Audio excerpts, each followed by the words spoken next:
It's the waitingfornextyear.com podcast. On the line, somebody who actually attended Wrestlemania. I don't even know what number was it. Chris Clem, how's it going, sir? Great. How are you? Good, man. What comedian Yes. from Chicago, Clevelander, has been on the podcast before. Chad Zumach brought him to my basement. They played pinball. It was fun. Yes, that's true.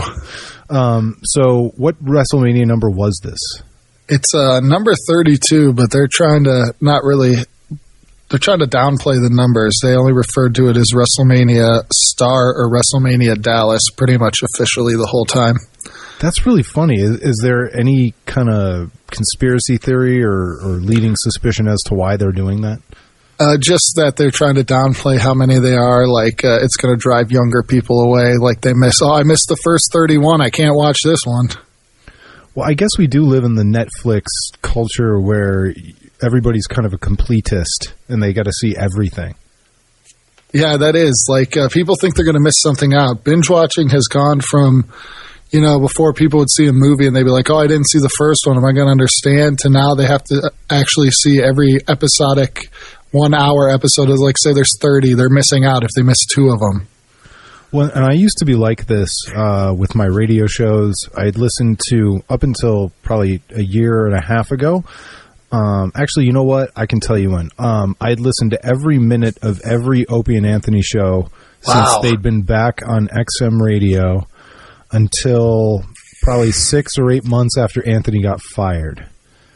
And I finally that's really gave it impressive. Up.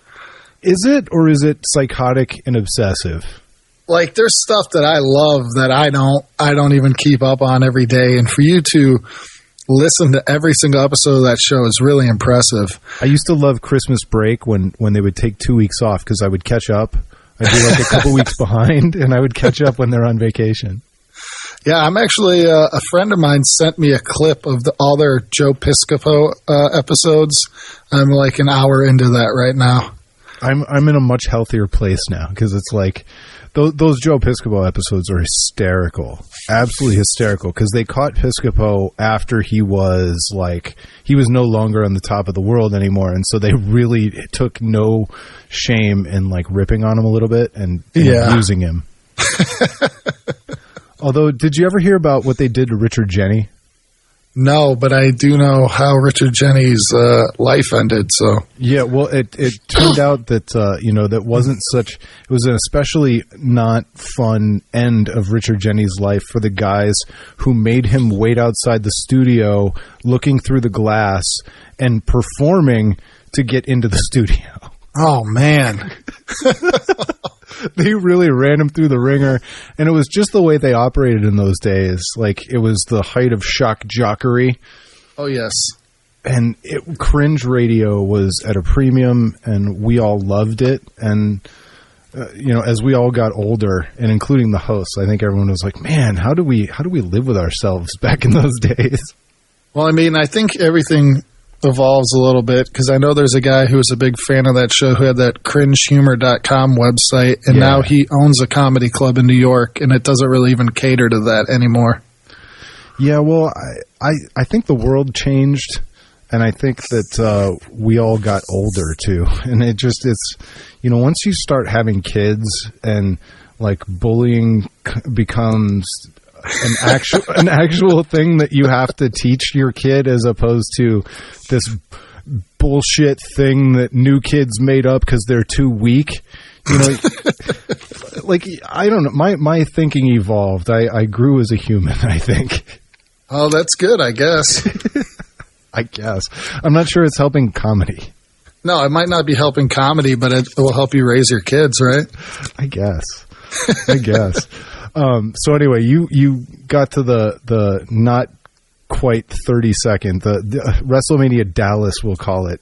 Yeah. And so I was trying to figure out who had worse seats, me or you. Yeah, well, I was literally in the back row, like in the corner. Yeah, the absolute furthest away I could possibly be. It was the worst possible seat I ever saw, and the only thing worse, I think I might have had it worse because I didn't catch the whole thing, but what I did catch was on Periscope from a Latino man's apartment in Brooklyn. And so he kept commenting, and then I grabbed a screenshot right after the Hell in the Cell match, which we need to talk about because that must have been just unbelievable energy in the building. But after the Hell in the Cell match, he like sticks his head out in front of the camera and is giving commentary and feedback. And, you know, I told you all and it was like the weirdest hosted Wrestlemania broadcast ever. That's almost kind of sweet, though. You're just getting this amateur play-by-play. Was he into it, or was he just, like, a little detached? He was into it. They were all into it. There was some girl on the couch with him, and she was going, oh, my gosh, there's no way. Oh, my God. It was incredible. That is awesome. You see, we didn't have anything good like that, but we were in we paid $150 for our tickets, but the cover value was like $35. They were the cheapest seats possible, but we just waited so long. Those were the only ones we could get. So we were up there with some real hardcore fans. And I think that actually added to it a little bit because they got into stuff that the more jaded internet wrestling fans don't exactly enjoy as much. Because I was shocked when I was reading Facebook that night and all my comedian friends were saying how horrible it was. And I was like, I thought it was pretty great, but maybe it was just because I was there. But usually there's not that kind of disconnect. See, and I think on Twitter, somebody compared wrestling to The Walking Dead. It's like this thing that fans absolutely love, and that there's nothing they love more than saying it was the worst episode ever 15 minutes after it's over. That's a very good comparison. That's definitely a wrestling fans love to just, like, to me... Because everyone thinks they could rate the storyline. Exactly. And, you know, in wrestling's case, it's very simple. So a lot of people could probably write better storylines, but they don't have the pressure of actually working there and traveling and dealing with an owner who's, from most reports, an absolutely crazy person. And they don't enjoy the stuff. Like, to me, I don't care about the long-term stuff when I'm watching a show. I'm just like, oh, man, Shaq is wrestling? What? Like, that's awesome to me. Yeah, but meanwhile, I read all these, like, these people care about the legacy of the sport almost more than Vince McMahon. They're like, you know, it was really cool to see Heartbreak Kid and Stone Cold and everybody all together, but I don't know what it says about the future of the company. I'm like, well, did you enjoy the shit out of it in the moment?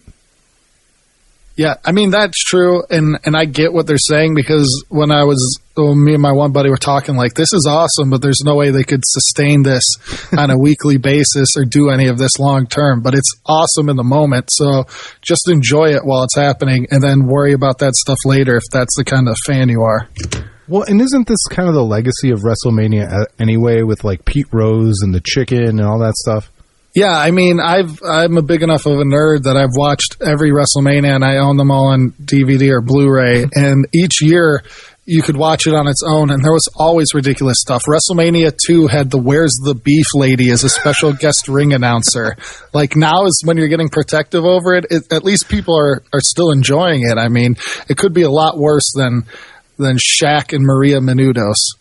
Well, and that's the thing, like...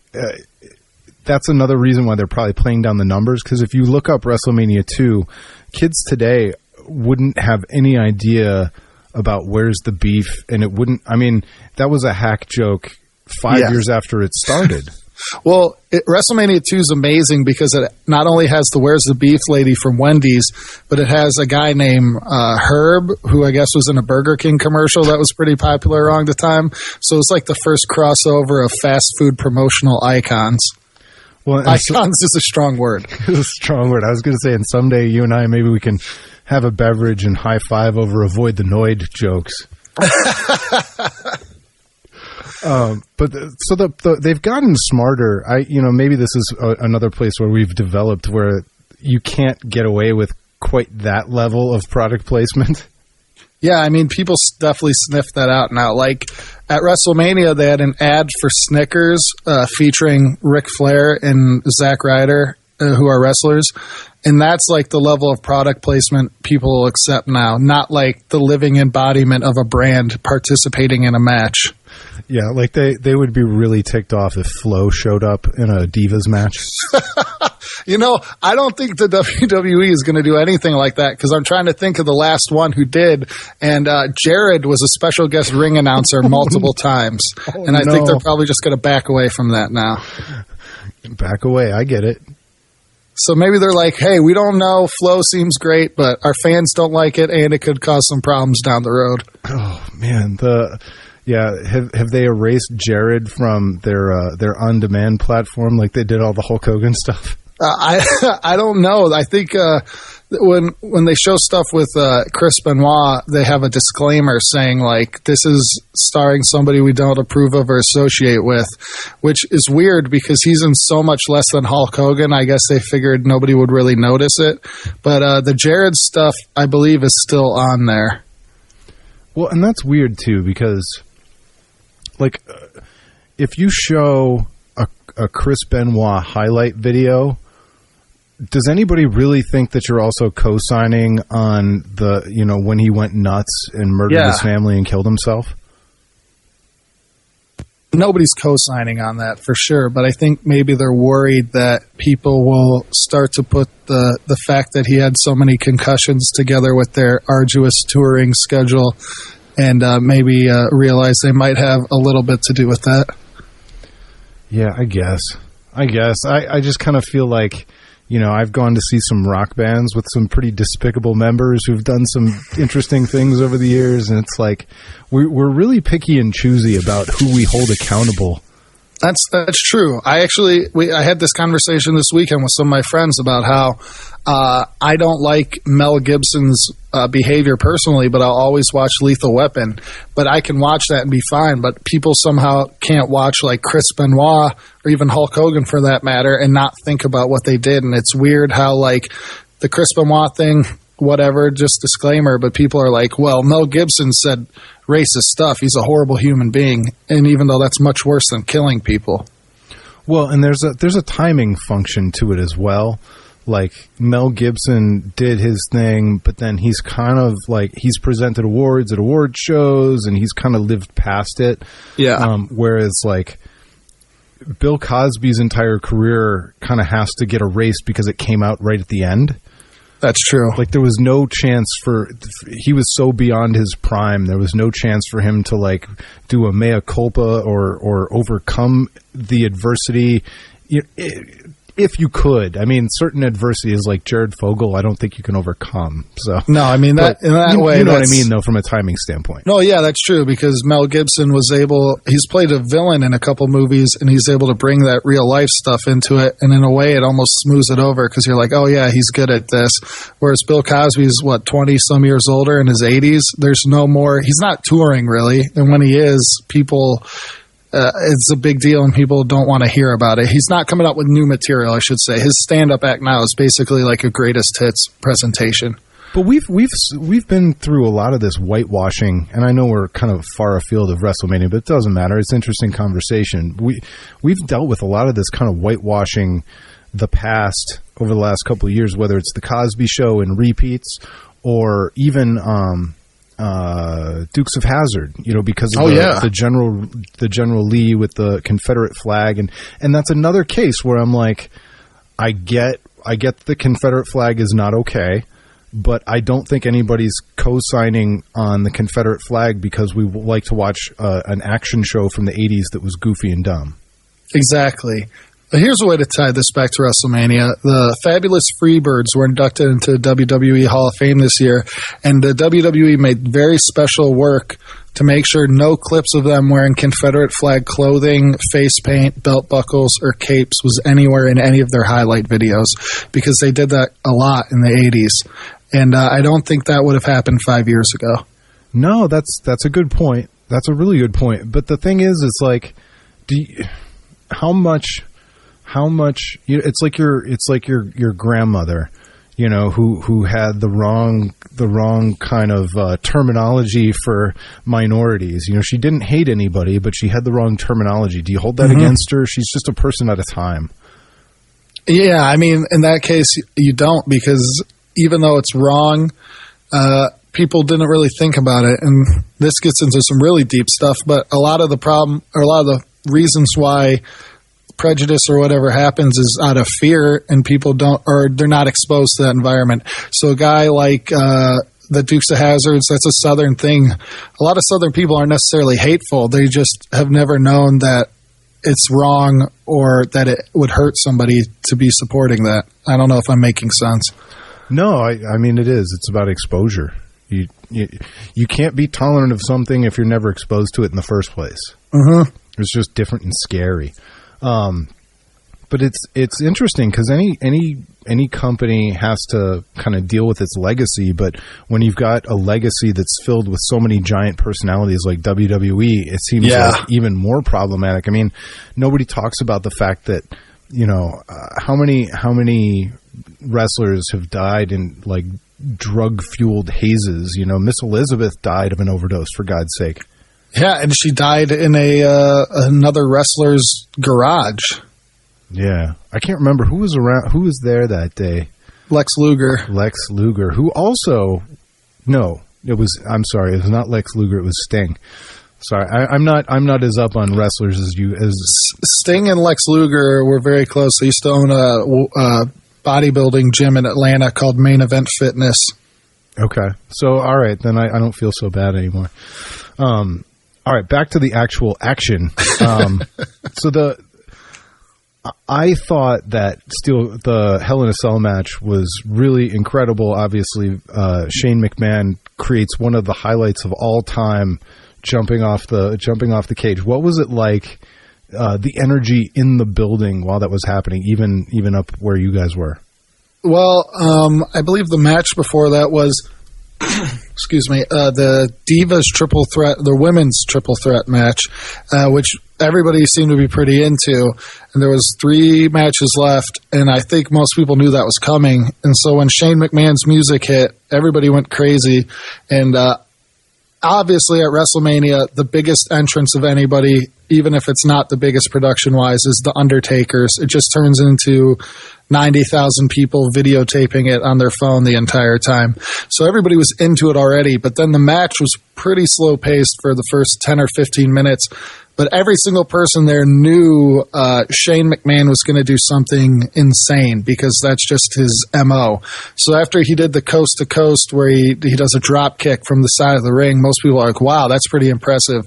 And then when they went outside, I think in a way it was almost like quiet without people being into it for about 5 or 6 minutes because everybody was just waiting to see what crazy stunt Shane McMahon was going to do. Well, and those explosions, it's hard to keep that energy up over the course of a 25, 30, 35. Some of these matches, I don't know if people realize at home that some of these matches do go like 35, 40 minutes. Some of the biggest ones of all time have been, 50, 55 minutes? Yeah, I mean, there's a long history in wrestling of matches going almost an hour if they're a big-time title match. So was the Hell in the Cell the longest match of the night?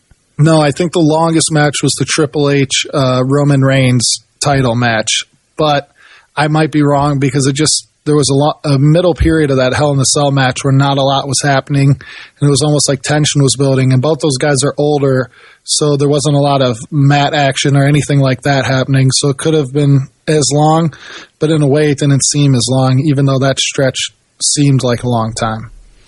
Yeah, so then finally Shane McMahon climbs to the top of the cage, and I'm assuming everybody kind of knew what was going to happen, where it was headed. Do they show replays in the building? Because they must have shown like 7 replays while those 2 guys were recovering. The giant Jerry Jones Tron that's in the middle of the field pretty much shows the television broadcast for the most part. So a lot of the highlights are shown on that. And so was it just like people going, oh, like over and over and over again?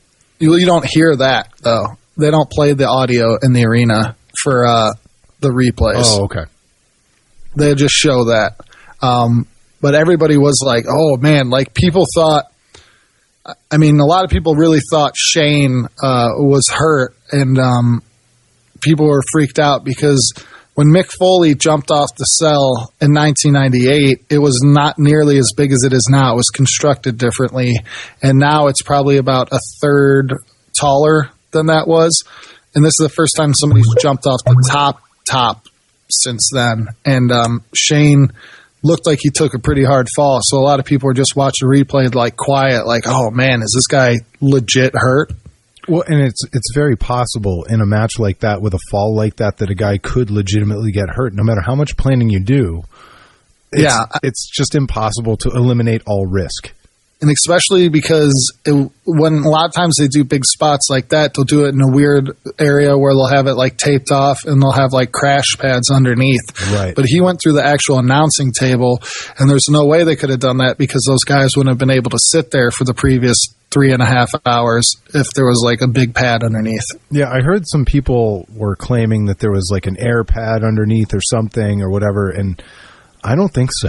The way that thing collapsed, if there was an air pad, it collapsed just as fast as the table itself. The only thing that and obviously people who saw it know that The Undertaker rolled out of the way. Now that would have been a trick and a half to somehow keep anybody from getting hurt, where Shane McMahon actually does land on The Undertaker. So I guess that was never possible. I don't know. I mean, I don't remember the exact year, but there was a SummerSlam where Jeff Hardy jumped off a ladder that was almost that high, and he landed on top of CM Punk. And that was probably even crazier because he actually took it. Like, he landed on top of him. But The Undertaker's also 53 or something like that, so that would have been insane if that 245-pound Shane McMahon jumped on top of that 53-year-old man.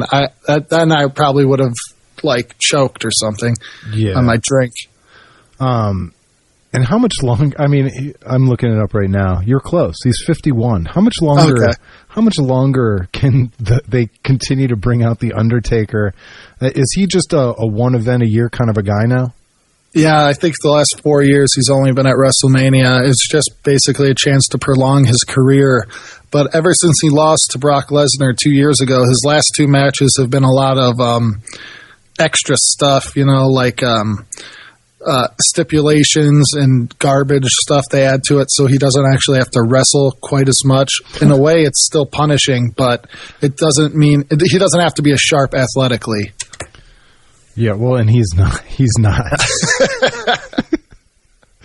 Like any 51-year-old man. I mean, I shouldn't make fun of the guy, but no. But it's impressive the kind of shape he is in. But in a weird way, he grew his hair back out, and it just makes him look older. Because at least when his hair was shaved and he was bald the last couple of years, you couldn't tell. Like, oh yeah, he still has the same hairstyle, but there's a lot less of it than 10 years ago. All right, let's play. Let's have a little contest. How old is Stone Cold? Oh man, 48. Also 51. I should have known that. All right, let's see. How old is Mick Foley? And don't look. 52. 50. Oh, okay. All these guys are like the same exact age. I would have thought Mick was still in his 40s. Yeah, I would thought The Undertaker was a lot older than both those guys. I would have guessed Undertaker was moving in on 55. Because he's been around. I mean, I remember when he entered WWF, and I remember being a kid and like being kind of like frightened, even though I kind of knew it was fake at the time. I mean, I was still young enough to be frightened. That vulture, right? Yeah, well, that crow. Yes, but the way they did one of those. It was my first experience with the reveal. A wrestler reveal that was like built up over the course of weeks. Mm-hmm. And so there was all this mystery around the guy, and he never said a word at the beginning. And so it was just really, I'm trying to look up what years it was so that I can hopefully not embarrass myself. Yeah, it was 1990. So I was like 11. So okay. I knew better, but I was still able to kind of suspend disbelief enough to be like freaked out by it. Those back, I don't know how old you are or how long you've been watching, but those were back in the days where Jake the Snake was against the natural disasters and and earthquakes supposedly smashed Damien. Yeah. That fooled me. I thought he sat on the snake. I think a lot of people did. That was really freaky to me when I was a kid. That would be terrible to think if he really did sit on that snake. And afterwards, he also made burgers out of him. I forgot about that. I forgot about that. How old were you when you started watching wrestling, and like what kind of era was it?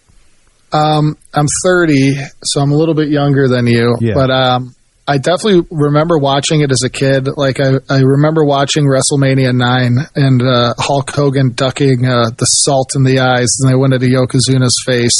But I wasn't like a big fan, but I definitely remember that. I was just like, oh, Hulk Hogan's cool, the Ultimate Warrior's cool. We'd watch it sometimes on Sundays. But when I really became a fan was when I was in middle school.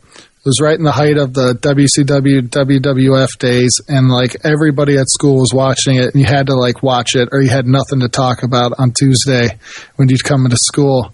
And that was definitely when I really got into it. And I can remember the exact moment where I was like, oh man, I'm going to be a fan of this in some way or another for probably the rest of my life. It was Hollywood Hogan versus Goldberg on Monday Nitro in July 9th, I think, 1998.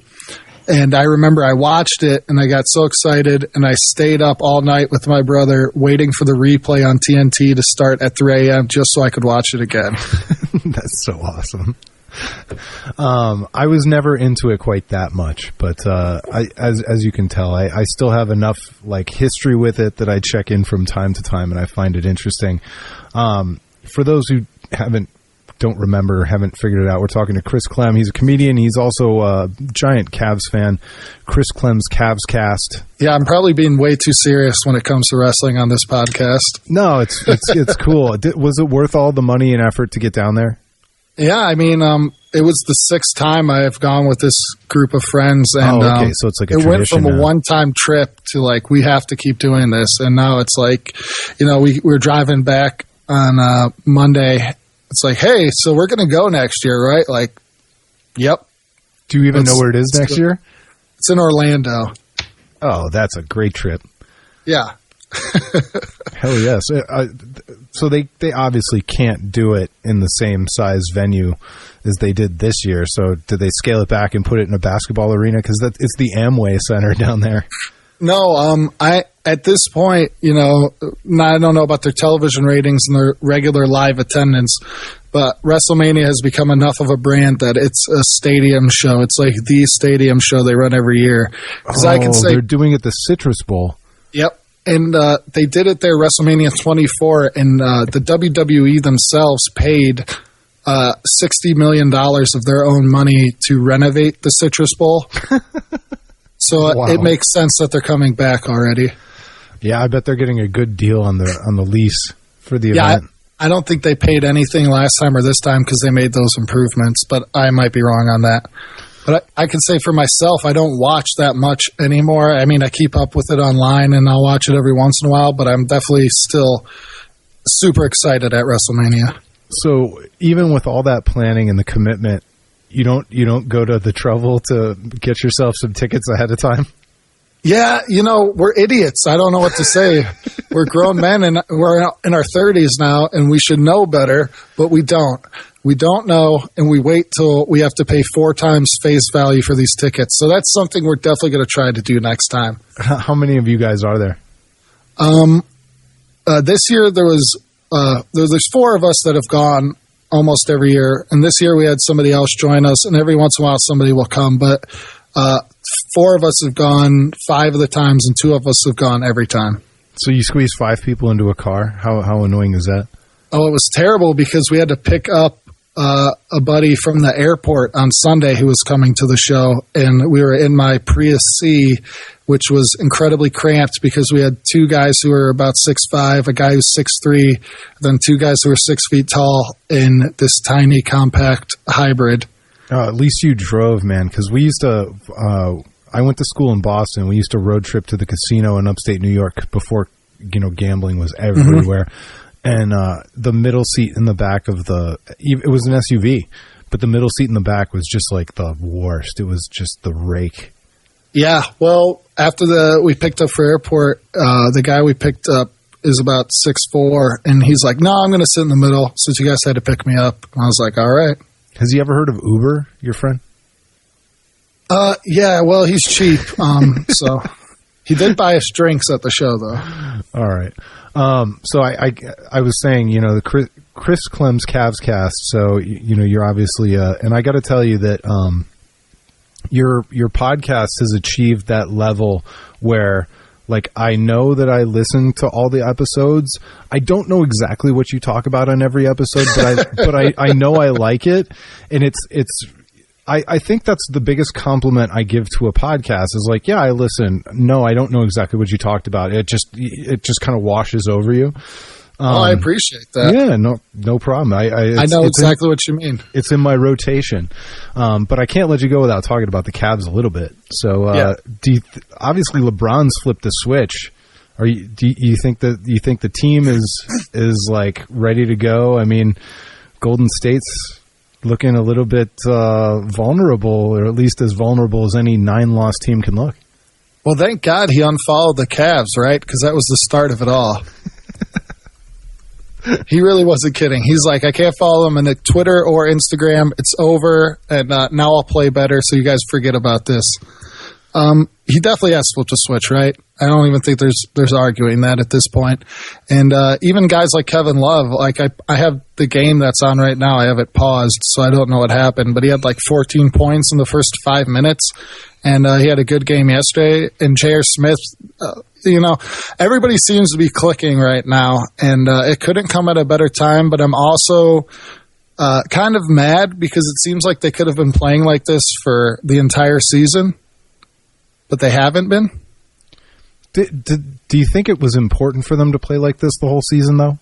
No, it wasn't. But it would have been nice because it would have stopped all the horrible, terrible hand-wringing from the majority of the fan base. But do you think that existed just kind of like in our world, or do you think it also leaked into the Cavs world? That's true. It probably is only in our world. And honestly, if I wasn't doing a podcast about it, I probably wouldn't notice as much. But I would just get the most panicked Facebook messages and emails like, oh, the Cavs are never going to do anything. We should start chanting Fry. Kyrie Irving should be traded. And I think it's just, they're so good in the East, especially. They're so much better. Like, let's just stop pretending the Raptors are in their class. They're so much better than everybody else that we need something to talk about as fans. And I do everything I can not to be a jinx, but I'm really loving every time I hear Bill Simmons talking about, maybe Boston, maybe they could be the giant killer this year in the East. And I'm like, well, I got to give credit. The Celtics have played much better than I thought they would, and they're gritty and tough, and there's something about them. But you could have said the same thing about some of those Wizards teams that the Cavaliers just rolled. The Celtics are well coached, but those Wizard teams the Cavs rolled had much more talent at the top. Maybe not top to bottom, but they had some legit guys that could go off for 40 points in a game. I mean, Isaiah Thomas, the lesser, is about the only guy on Boston who seems like he could even get 20 points in a game if they really needed him to. In fairness to Isaiah Thomas, the lesser, he is a better future GM than Isaiah Thomas. I bet he has less scandals in his future, that's for sure. But you're right. Try and imagine him going off for 50. You can't. I mean, he's as crazy as the guy in a band with his, the gun stuff. But Gilbert Arenas was a guy you actually had to be afraid of. Let alone he was a precursor to Steph Curry. Not Steph Curry, but like he had that dangerous range. Yeah, I mean, and a guy like the second, Caron Butler and Jameson had their abilities too. And this Boston team is really well coached. They're better coached than them. They play harder, but there's not really any player on that team where you're like, oh man, what are they going to do when they come up against this guy? Yeah, the only guy like that in the East is maybe a game or two of Dwayne Wade. Well, I was going to say, even though I'm not a big fan of the Raptors, against the Cavs especially, it seems like Kyle Lowry plays pretty good. Kyle Lowry, yeah, and I think if Jeff Teague was more consistent, you could say the same thing for Jeff Teague with the Hawks. And I'm sure I'm missing somebody. If Paul George wasn't coming back from injury, with the Pacers, I think next year Paul George is that guy if they surround him with some more players. And I mean, the good thing with that is at least, LeBron plays defense in the playoffs. Yeah, I mean, at least historically.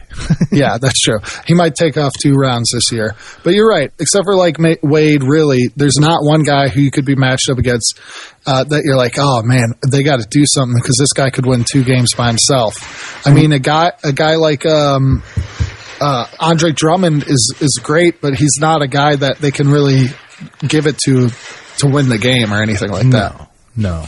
All right, so you're feeling pretty good about the Cavaliers.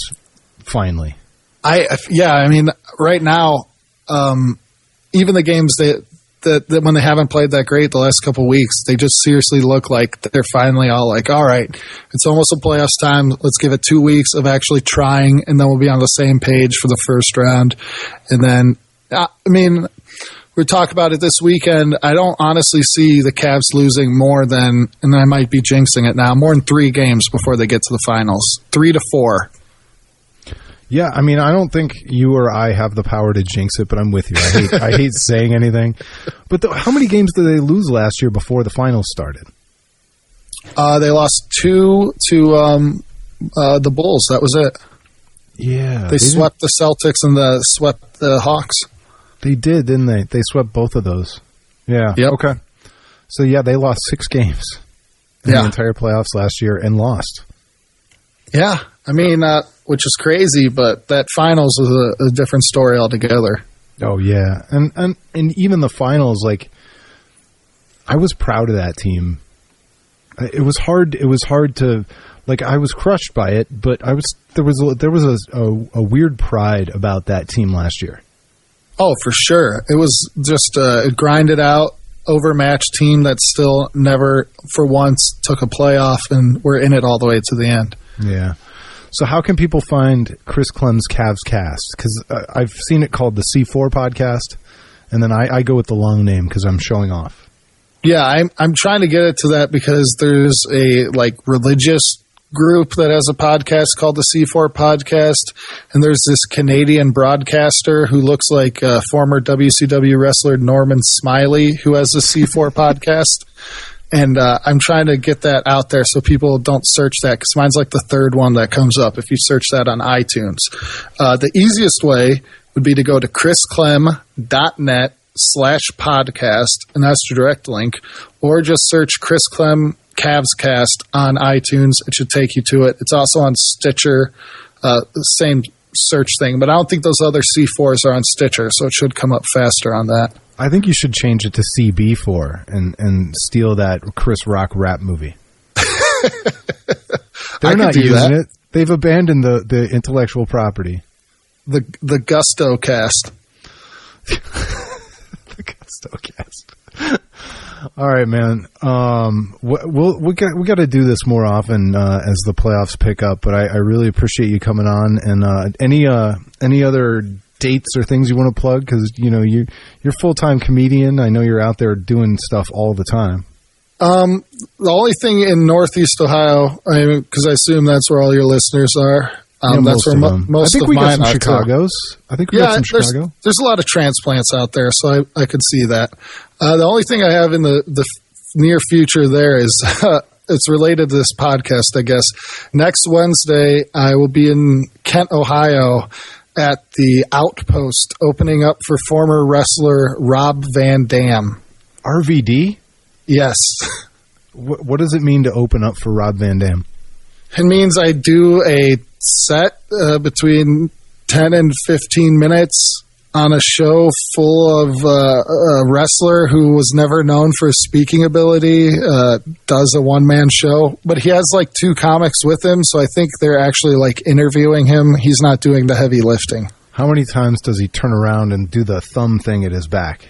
I'm going to put the over-under at over 8. It's like going to see Aha and having them play Take On Me 4 times. I have a feeling that out of every comedy show, it is going to be the most high audience and performer combination of all time. Well, you've got the performer, you've got Kent, Ohio, which I don't even think I'd be smirching them when I talk about how high they get. and you. So yeah, I'll be like, I feel like the wrestling thing is a good fit, but everything else, I just will be lost. I feel like I need to cover that with a GoPro hidden in my on my person, just so that I can document this event. It's going to. You should get an exclusive for Waiting for Next Year podcast. I'll have to fight with the other writers to cover this one. Yeah, I'm sure everybody will want to be there. All right. Well, thanks so much for coming on, man. We'll do it again soon. I really appreciate it. Sounds good. Thanks for having me. All right. Until next time, everybody. It's been the WaitingForNextYear.com podcast.